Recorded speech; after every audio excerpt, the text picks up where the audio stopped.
There are now more National Guard soldiers down in the subway system than after 9/11. The governor saying that the initial deployment was so successful, she's adding more troops to accomplish this safety mission. So you heard it right there. We now have the most troops that we've had stationed in the subway since 9/11. And while our leaders say this is not in response to any specific incident, there have been a number of recent incidents which have captured the attention of riders and reopened a conversation about how safe the subway actually is. And by flooding the subway with troops, critics say our leaders are subtly admitting that without them we'd be in danger of something. Scores of additional soldiers are taking up positions in the New York City transit system. It brings to 1,000 the number of National Guard members stationed at subway entrances, a show of force intended to deter crime and to reassure riders. I saw officers on duty, which I was like, okay, I'm safe here. There's too many crazy people out here, and the more that they have down here, the better. The mental illness, the homeless, they need help. 250 additional National Guard soldiers are being deployed to stations across the city. The Guardsmen are being added to the 750 on patrol since last March. I've heard from many people that the presence of the National Guard has made not just a physical difference, but a psychological difference in how they feel about safety. Since the pandemic, crime is down overall by 12%, but murders are up 200%, felony assaults are up 55%, and burglaries up 140%.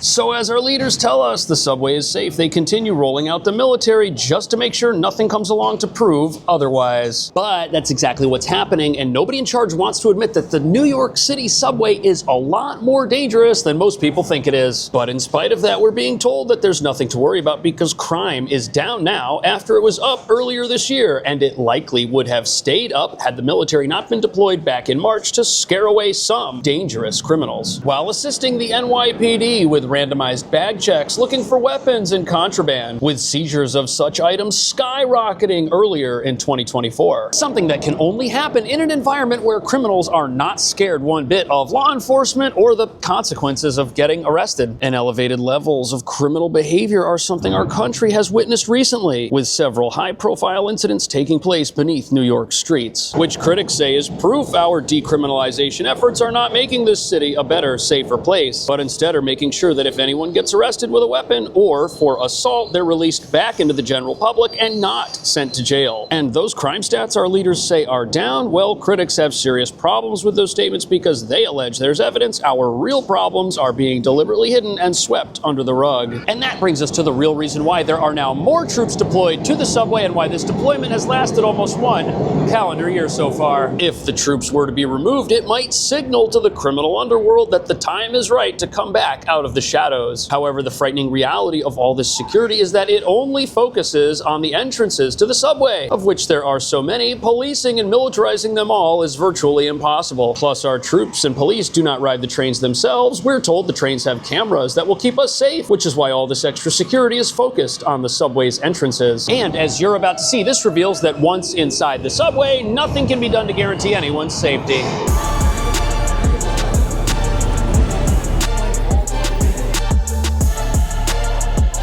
So here we are at the Times Square 42nd Street subway terminal during the morning rush hour, and you'll see troops posted at this entrance right over here, but that's not the case at every terminal in the system. Some of the others I went through earlier today didn't have any security presence. But all this sporadic security has people on both sides of the aisle scratching their heads, because we were told earlier this year that crime was so high we needed the National Guard to bring it down, which it did. And all year we've been hearing about how safe the subway is, so why then would we need more National Guard troops? And how safe can the subway truly be if not every entrance has people stationed at it, and if troops and police are not riding the trains and spending time on the platforms as much as some riders would prefer?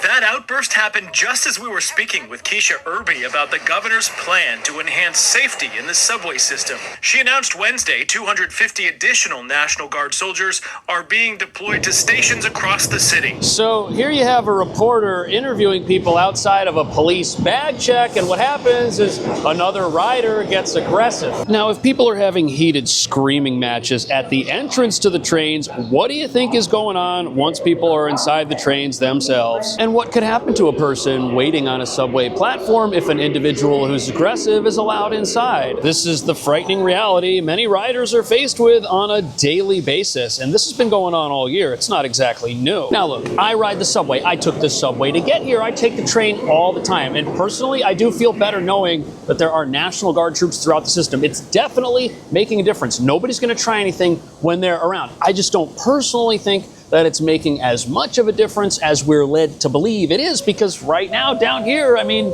where's the security presence? And what's to stop a person who accessed the subway in a manner that went around a National Guard checkpoint from coming to this platform and doing something? Absolutely nothing. Ditto inside a subway car, which is moving and will not stop until it reaches the next station. But while security in the subway is being upped, we're continually told that crime stats here are actually down and things are trending in the right direction. And we're told that the reason you or I or somebody else might feel unsafe on the train is all psychological. I've heard from many people that the presence of the National Guard has made not just a physical difference, but a psychological difference. I saw like officers like on duty, which I was like, okay, like I'm safe here. So a lot of what people are afraid of having happen to them down here, a physical altercation of some sort, that stuff hasn't gone away. And some say it's actually being covered up by the way our statistics on crime are reported here. Bloomberg has an article about this showing that serious assaults are up, and then in this little paragraph right here it talks about how assault statistics are not reliable or comparable across jurisdictions. For example, in 2022 only 40% of assaults were reported to police. Also, different law enforcement agencies have different definitions of assault, and according to Bloomberg, the NYPD doesn't record anything that constitutes aggravated assault. Instead, Bloomberg says our assaults in New York are divided into two categories, one for misdemeanor assaults and one for felony assaults, and then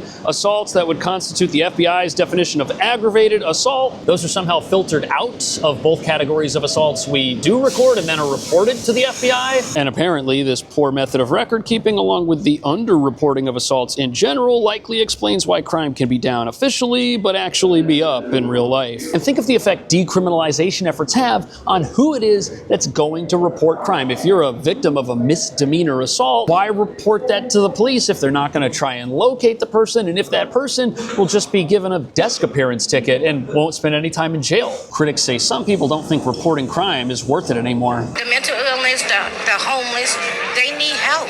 The guardsmen are being added to the 750 on patrol since last March. In the Oculus, I would see them. Penn Station, I'd see them. They're also supposed to keep watch in the outer boroughs. It's a deterrent to those who would break our laws and threaten other riders. So there's a new element to all of this added security measures, and that is the case involving Jordan Neely. After that case, which garnered national attention, was completed, there all of a sudden was this massive effort on behalf of the city to start assisting the homeless who are in the subways, and also to increase the presence of law enforcement down here. Which is odd. It took a massive court case playing out for people to realize that our laws don't exactly keep us safe, because they not only may have decriminalized behavior that puts everyone at risk, our laws also do not allow our leaders to intervene in a person's life when they're unable to care for themselves, which essentially creates a scenario where a person who's a danger to themselves or others cannot be sent to jail and also cannot get the help they need to become rehabilitated. And now Mayor Adams is leading a renewed outreach effort to the homeless to try and assist those who think that the subway is the only place where they have to stay, to go to a better place that's actually designed for them and isn't some loud public transit network.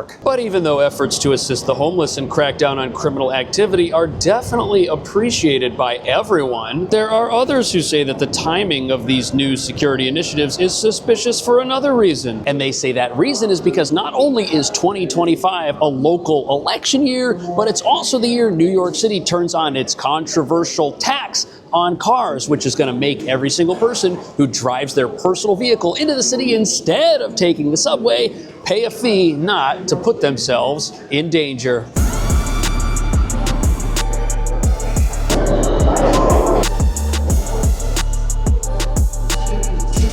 So not only is the subway experiencing security and safety related issues at a time when people will be told they better use it or pay a fee, the amount of money that people have to pay to use the subway, that is also going up, which to a lot of people doesn't seem fair. After all, in order to charge more for something, you should improve the product and make it better, but we're being told we have to pay more to use the subway at a time when it may in fact be more dangerous. So Steve, Natasha, right now it costs $2.90 to ride the subway, but that soon could be increased to $3 starting in probably August. This comes just weeks before congestion pricing is set to go into effect on January 5th. Now, congestion pricing will... So, look at that. You now get to pay more money if you want to come down here and use the train, and if you don't, you have to pay even more because cars now have to pay a fee just to drive around in certain parts of town, like anywhere below 60th Street in Manhattan, which is why there's now this big push to get everybody on the trains so that the subway can start earning more money and so that all the taxes from vehicles can be used to supposedly fund improvements to a place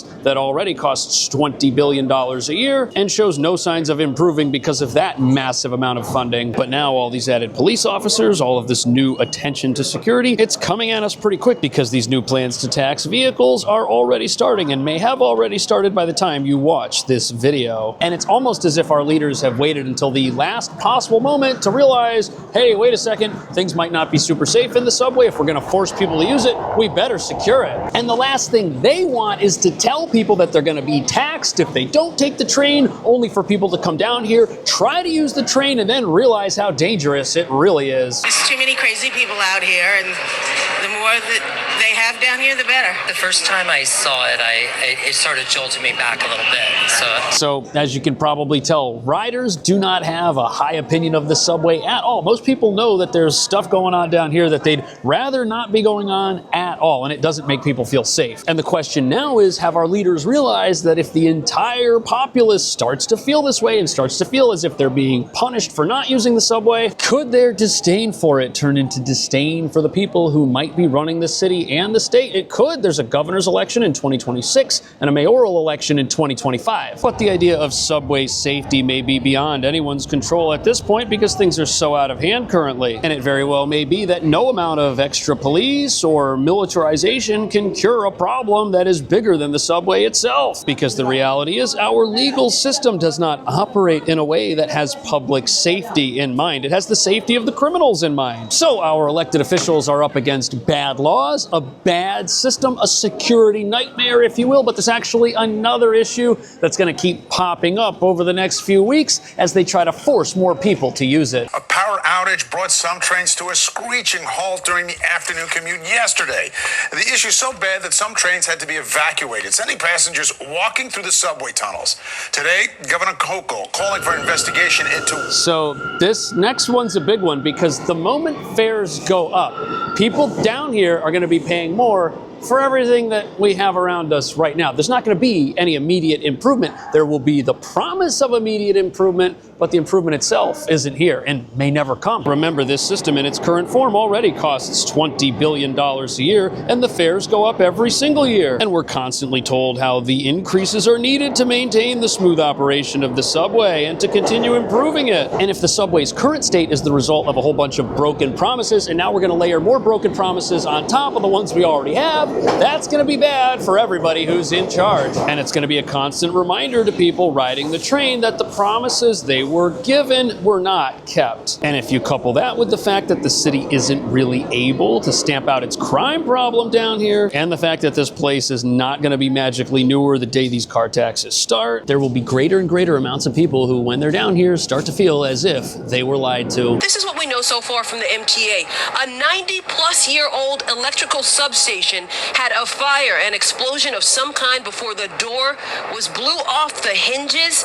Head of MTA, Jenna Lieber, said it was one of the, quote... So here you have a 90-year-old piece of power equipment that exploded, shutting off power to multiple trains, stranding people in the evening when they're trying to get home from work, when it's rainy and cold out. people are going to be experiencing stuff like this on a regular basis as the fees to ride it down here go up and as the crime problem remains. And we might be getting to a point where our leaders realize that the subway is a massive liability. But even more than that, these constant problems that it's experiencing show that it can never truly be fixed because it's not a self-sufficient system. Because even if the subway was perfectly safe and there was no crime down here, it would still break down constantly because all of the money that's supposed to be for the purposes of fixing it gets wasted. Even though this place gets $20 billion a year, it just doesn't make sense. And after you raise the driving taxes and you tax all these cars and funnel all that money into the subway and they fix everything now, how do we know things aren't going to end up just as they are today in a couple of decades? Our leaders can treat the people who live here like an ATM, but eventually it's going to be out of money. The only question now is, are the overdraft fees going to come due next election cycle, or will it take longer than that? It might happen sooner than expected. The city just rolled out some new subway cars and none of them work. Luckily, these new trains are still under warranty. They're going to get them replaced, but can you imagine if they weren't? This would just end up being another massive disaster and waste of money. And some people say it already is, because according to the New York Post, the city paid double what Chicago paid for similarly equipped brand new train cars prior to 2020. But what do you think? Should the city be spending money on infrastructure improvements to a system that is dangerous and will continue being dangerous